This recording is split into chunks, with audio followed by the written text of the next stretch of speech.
நிறைய பேர் வந்து பார்த்தோன்னா இந்த ஸ்டெப் ஸ்டால்ஸ் போடுறதுல ரொம்ப கஷ்டப்படுவீங்க ஓகேங்களா.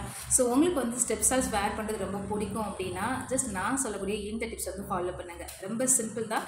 இது ரெண்டுமே கரெக்டாக கார்னர் வந்து ஈக்குவலாக இருக்கா அப்படின்றத செக் பண்ணிக்கோங்க. செக் பண்ணிவிட்டு ஜஸ்ட் நார்மல் ஓகேங்களா என்ன பண்ணுங்கள், இதே மாதிரி கவர் பண்ணிக்கோங்க ஓகேவா. இந்த மாதிரி கவர் பண்ணிவிட்டு என்ன பண்ணோம் அப்படின்னா ஜஸ்ட் நல்லா ஃபுல்லாக வந்துட்டு இந்த சைடு கேப் இல்லாமல் பார்த்துக்கோங்க. ஐ மீன் துணி வந்து எக்ஸஸாக இல்லாமல் பார்த்துக்கோங்க ஷால் வந்துட்டு. ஸோ இந்த மாதிரி பண்ணிட்டீங்க இல்லையா. ஸோ இப்போது என்ன பண்ணோம், கையை வந்து நார்மலாக அப்படி வச்சுக்கோங்க ஓகே. நல்லா ஃபுல்லாக கிளாத் வந்து அங்கங்கே சுருங்கக்கூடாது, நல்லா ஃபுல்லாக இருக்க மாதிரி பார்த்துக்கோங்க. ஸோ இப்போ இந்த கையை எடுத்துக்கோங்க ஓகே. ஸோ இந்த இடத்துல பிடிச்சிக்கோங்க. பிடிச்சிட்டு இங்கே பாருங்கள் நான் என்ன பண்ணுறேன்னு ஓகேவா. ரொம்ப சிம்பிளாக தான் இருக்கும், ஈஸியாக இருக்கும் ஓகேவா. ஸோ அப்படியே எடுத்து கொஞ்சம் கொஞ்சமாக சுருக்கி இங்கே என்ன கொண்டு வரோம், இங்கே கொண்டு வந்துடும் ஓகே. ஸோ இப்போ இருக்கு இல்லையா, இதை என்ன பண்ணணும் மடங்காமல் கரெக்டாக இப்படி பிடிச்சிட்டு அதேமாதிரி சேம் இந்த பக்கமும் பாருங்கள் நான் பண்ணுற மாதிரி பண்ணிங்கன்னா கரெக்டாக இருக்கும்.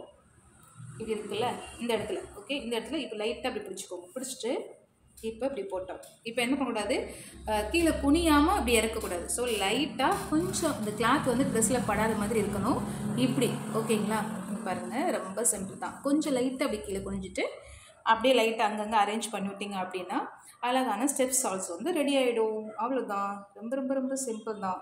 ஸோ நீங்கள் நான் இன்னும் உட்காந்துட்டு உங்களுக்கு ஷால் வந்து போட்டு காமிக்கிறதுனால கொஞ்சம் கஷ்டம், பட் நின்றுட்டு பண்ணிங்கன்னா இன்னும் சூப்பராக கம்ஃபர்டபுளாக அல்லது 2 மினிட்ஸ்லேயே வந்து ஷால் வந்து வேர் பண்ண முடியும் ஓகே.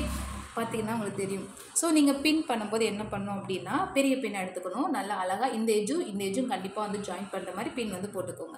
அதே மாதிரி இந்த பக்கமும். ஸோ இப்போ அண்ட் நீங்கள் வந்துட்டு ஷால் வந்து பாருங்கள் கரெக்டாக லென்த் எல்லாமே ஈக்குவலாக வருது பாருங்கள். ஸோ நான் சொன்ன மாதிரி நீங்கள் பண்ணிங்க அப்படின்னா ஈஸியாக அழகாக வந்து நம்ம ஸ்டெப் ஷால்ஸ் வந்து வேர் பண்ணிக்கலாம் ஓகே.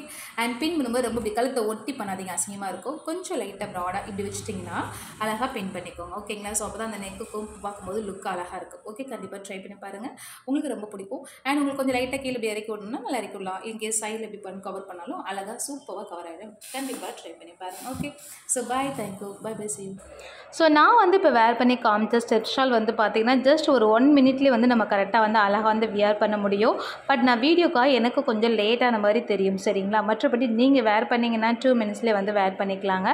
கண்டிப்பாக ட்ரை பண்ணி பாருங்கள். இது மாதிரி நிறைய யூஸ்ஃபுல்லான டிப்ஸ்க்கு நம்ம சேனலில் மறக்காமல் ஃபாலோ பண்ணிக்கோங்க. நன்றி.